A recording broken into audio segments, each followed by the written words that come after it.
Sometimes you just have an image idea that stays with you for a long time. In my case, it took quite a while before I could really spend some time with it.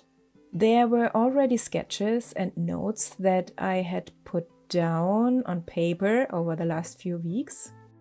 Eventually, I want this to become a larger painting in acrylics, maybe even in oils. Today, I wanted to return to the idea and develop it further in my sketchbook. And that's exactly what happens in this video.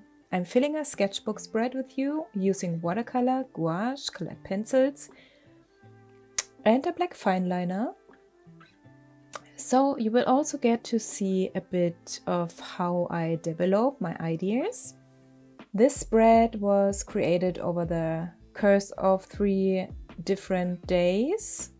First, I simply wanted to get some backgrounds onto the paper, so I pulled out my watercolors. On these 2 pages, I wanted to paint the motif in color first, and then on the other page, illustrate words that might belong to it. In the end, I imagine the finished artwork having a somewhat poster-like quality with integrated typography. If you would like, I would be happy to keep you updated on the process. Once the background was finished and dry, I walked past it for days without ever finding the time or the inner calm to continue painting. Then last weekend, a dear friend came to visit. We absolutely love sitting at the table together and painting, preferably for hours. So my setup changed a little, as you can see here.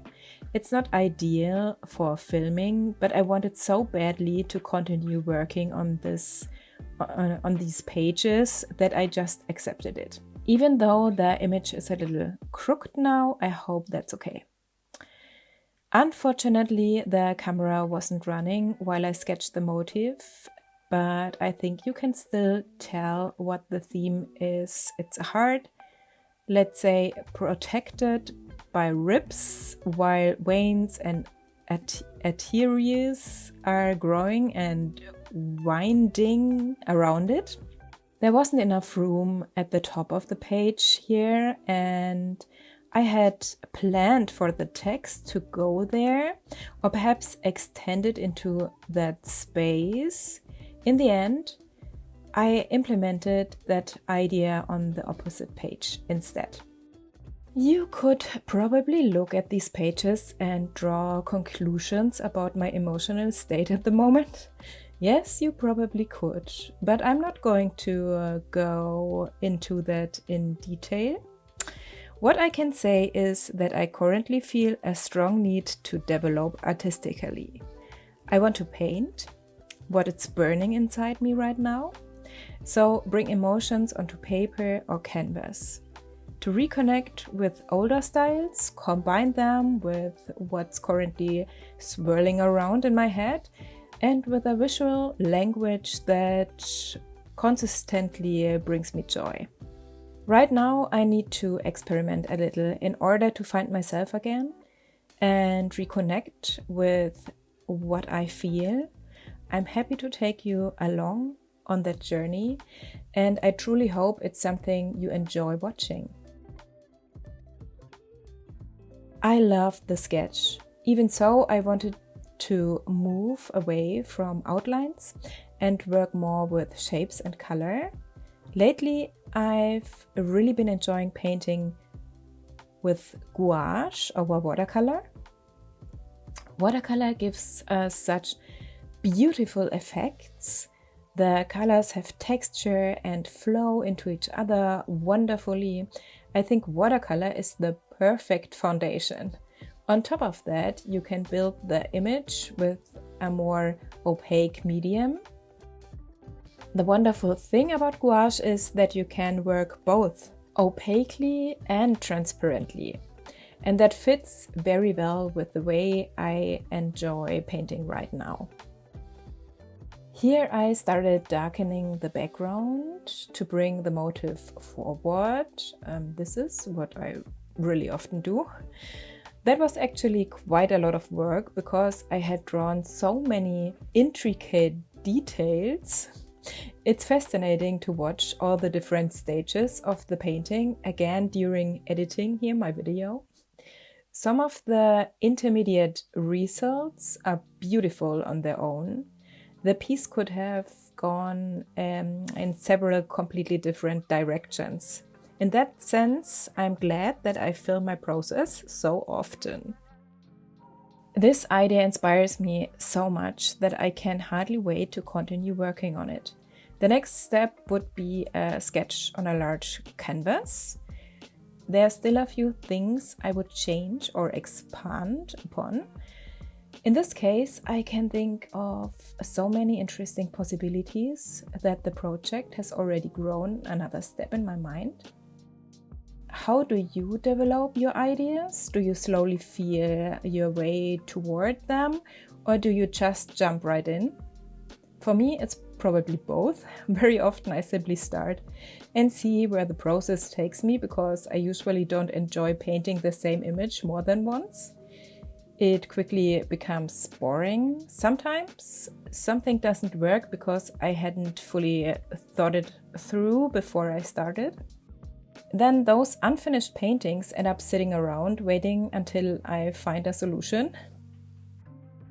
Sometimes I've noticed lately that I already lose motivation while painting the color sketch. And that tells me that I definitely wouldn't follow through with the large acrylic painting that was supposed to come from it. It would just become another unfinished piece leaning against the wall in my studio until I eventually find the inspiration to return to it. And there are already quite a few of those. Right now, I find it difficult to finish large projects. Maybe that's exactly why it's so important to me to explore my ideas first, so I can be more certain that I'm still excited about them and willing to follow through, even if it takes a long time. When I painted this section, it was late in the evening. And unfortunately, the ceiling light in the room isn't very flattering. It swallows a lot of the contrast. I added more red, more white, and generally more color to better model the forms. You will be able to see that a bit more clearly in a moment because the painting session continued the next day in daylight. I was already happy with the first page, but because I loved the sketch so much before I started adding color, on this I wanted to try something different on the second page. That's what sketchbooks are for, after all. So I grabbed a black fine liner and traced all the outlines first. I wanted to work more with line work and see what effect it would create. I also filled the background with lines. It was important to me that the colors of the background remained visible and seemed to radiate outward from the center. The shape didn't quite work the way I had imagined. It was supposed to be more rounded in the middle, but in the end I actually like how the forms distorted. It looks really interesting and I will definitely continue experimenting with this idea.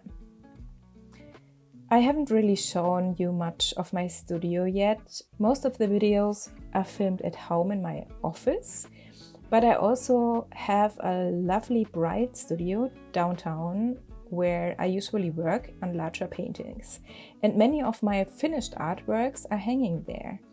Maybe you would enjoy a studio tour one day, or perhaps you would like to see me working on a larger painting. I absolutely love my sketchbooks, and most of the things I share are sketchbook exercises, cozy painting sessions, or product reviews. That's also what I focused on most during the last year. Working smaller with watercolor and gouache feels incredibly fulfilling. But for quite some time now, I've been longing to return to larger formats when the right idea comes along. I've even thought about buying a roll of high-quality watercolor paper and creating a truly large watercolor painting. I'm talking at least 50 to 70 centimeters, about 20 to 28 inches. Then I could really disappear into the details because there would be so much room for them. A painting like that wouldn't be suitable for a quick video. I would probably take several weeks to finish. As you can see, I spend a lot of time thinking about what I want to create next and how I can bring you along for the journey. We live in such a fast-paced world. When I think about TikTok, for example, it's often huge amounts of information packed into a 1-minute video, then another video, and then another video. We are doom scrolling on the couch. I know it from myself too when I get stuck scrolling Instagram Reels. Sometimes I don't even watch them until the end before swiping away, because in that moment, my brain feels like it's too long and I'm bored. So I understand why slower videos or perhaps a single topic spread across 3 long-form videos might seem boring to some people. Lately, I've been thinking a lot about how to present content about my art in a way that stays engaging for people who are interested in it. Sometimes I wish I could simply make art and paint what I feel without having to think about whether it's exciting enough for the people watching. But people, you out there, also want to be entertained. And honestly, I'm very happy whenever I can inspire you or entertain you through my work. These are the kinds of things I think about as an artist who share her work publicly. Sometimes it's not that simple. So those were a few of my thoughts. I hope it was interesting or inspiring for you to join me and my sketchbook today. Please don't forget to leave a like and subscribe to my channel if you haven't already. Here it's always about art, painting, and art supplies. Thank you so much for your support. And a huge thank you to my wonderful Patreons. You are absolutely amazing. Have a wonderful time, my friends. I will see you in the next video. Until then, take care of yourself. Yours, Xonani.